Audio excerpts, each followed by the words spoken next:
Hello to all you YouTubers in YouTube land. Today I have a 2009 Dodge Journey.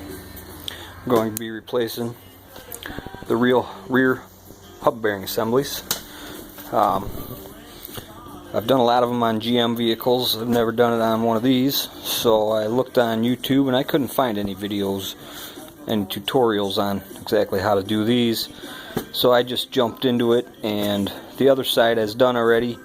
It wasn't too bad. It wasn't the easiest thing, but it wasn't the hardest either. So obviously you take the wheel off first. Next thing you're going to do, pull these caliper cradle bolts, two of them, 18mm. There's one there, one down on the bottom of the caliper.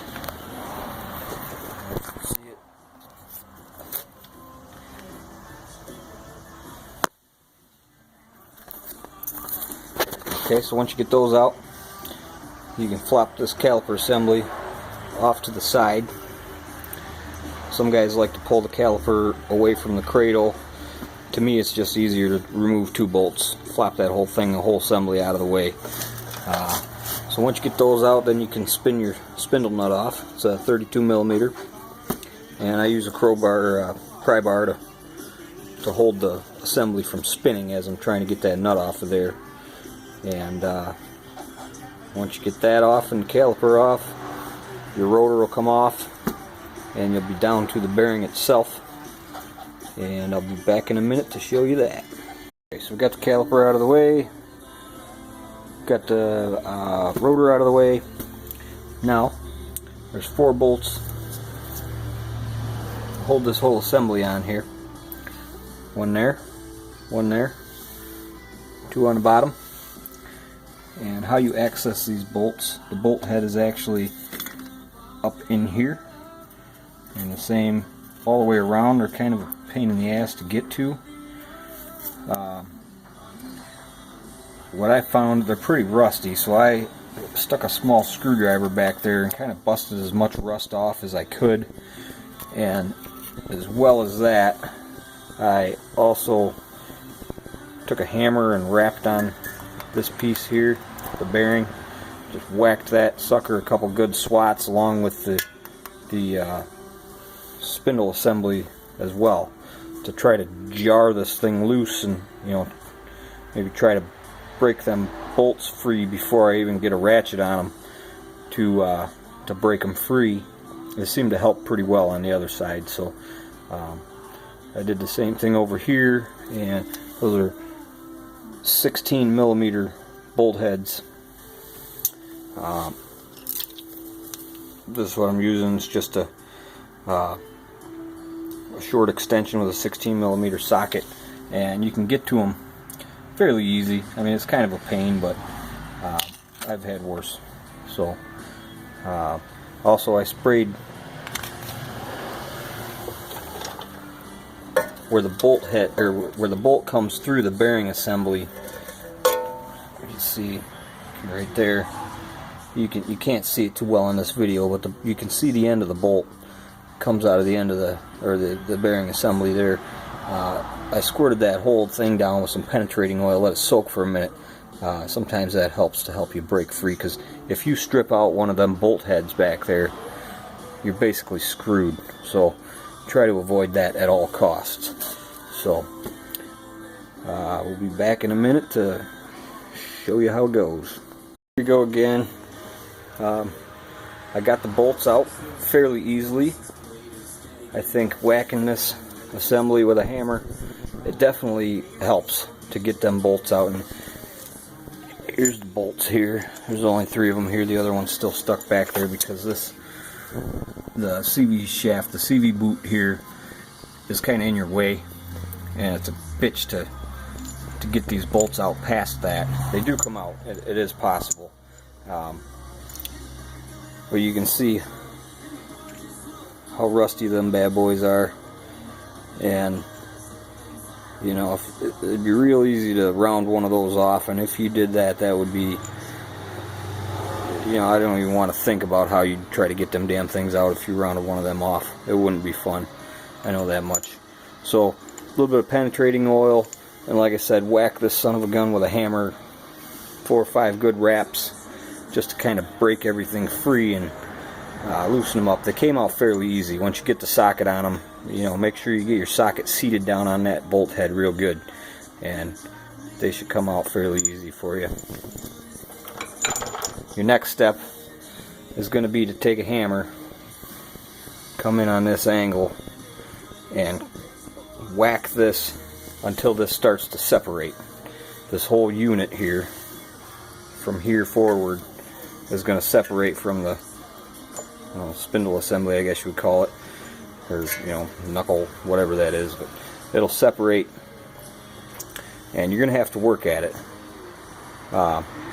You'll see it starting to get a little gap, and you can pound it back in, start pounding it out. Sometimes you got to get a crowbar in behind it and work it and hammer it. It will come off. I guess before that though, you're going to have to disconnect your ABS wire.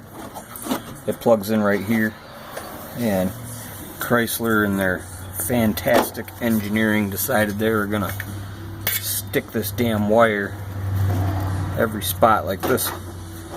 This bolt right here, on the other side, that's holding that ABS wire. There's two bolts holding that ABS wire, and I think 3 different clips.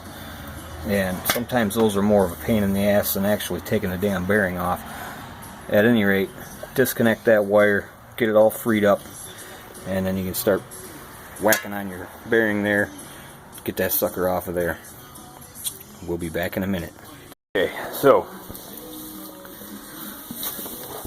I got it off of there.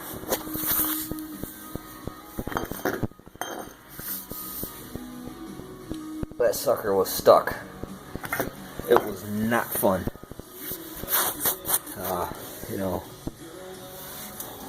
A lot of penetrating oil. And my trusty old 2-pound hammer there. We got her off, but let me tell you, it was a pain in the butt. I really had to whack it a lot. And pry and push and pull, and it did come off though. When you get something like this, don't be discouraged. It will come off. If you get the bolts out, it will come off. It's just a matter of how much effort you want to put into it. By this point, you're at the point of no return, so persevere. So, now that we got that off of there, you're going to clean your surfaces up. Clean this in here, the mating surface, the bearing rides in there, or the outside of the bearing. Clean that up real good with some emery cloth, or whatever you got that'll get in there to clean that up, as well as this surface here. You want to clean that up real good with some Scotch-Brite or something, and make sure you clean up your spline. Make sure there's no debris on there. Clean it up real good with some brake clean. Throw a little bit of grease on there before you stick the new bearing on. Also, I like to put a little anti-seize on this surface here to keep it, so if this ever has to be done again, you'll be way better off. So that's that. I'm gonna grab the new one, and basically the new one goes on just like the old one come off. Don't forget the backing plate. I don't know how many times I've done jobs like this. I put the new bearing on, and I start bolting everything together, and then I realize, damn it, I forgot the backing plate. So you gotta pull it all back apart, put the backing plate back on there, and so do yourself a favor, don't forget to put that backing plate on, and make sure you fish your ABS wire also through the backing plate. And what I like to do is stick the bolts in so they're just sticking out here a little bit, all 4 of them. Stick them in there, that way when you get the hub on, you don't have to try to fight to hold the hub and put your bolts back through, so I'll be back in a bit. Alright, so we got the wheel bearing back on. Bolts are back in, tightened down. I sneaked the ABS wire through, and It's got a clip, a little Christmas tree clip right there. Clip there. And it comes down around behind the trailing arm there. Like I said, this bolt here holds onto a little bracket. Then it runs around, goes to another bracket that bolts to the frame. Comes up and plugs in right there. This piece of the connector here, right there, has got two little Christmas tree plugs on it that stick into the unibody there, and that's how that stays up there. Okay, so we're ready now. Put the axle nut back on. This axle nut gets torqued to 181 foot-pounds.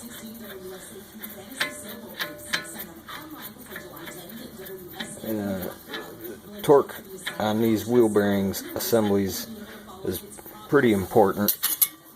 I have had them go bad because I tightened them too far. So you tighten that to 181 foot-pounds. Use your pry bar same way you took it off to hold this from spinning. Then you put your rotor back on, put your brake caliper back on, and that's pretty much it. Take her for a ride.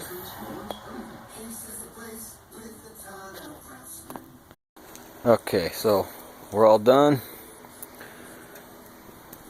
Torqued the wheel nuts down to 100 foot-pounds. Took it for a ride. Definitely some less road noise.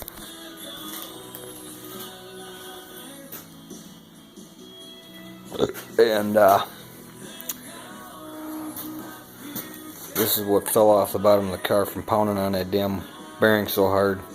I was pounding on it so hard, the little bolt that holds my jack handle together fell out, rattled loose. Anyways, hope that video helps somebody out, and you can go into it with a little bit of foresight. Anyways, it wasn't the easiest job, but it wasn't the hardest. Like I said, it wasn't too bad. So it's late. It's about almost 12 o'clock at night. I gotta work early in the morning, so signing out. After Hours Garage. Ducks wanted to say goodnight too. Donald, Lucy, say goodbye to YouTube land. These ducks are ridiculous. Constantly following me around. They're as bad as a dog. Wearing flip-flops. They'll grab your toes with their beaks, thinking it's bread. Always hungry. Always hungry. Right now they're waiting for me to take them to bed. They won't go into their house unless I take them back there with a flashlight. I don't think they see too well in the dark. Say goodnight, Donald, Lucy.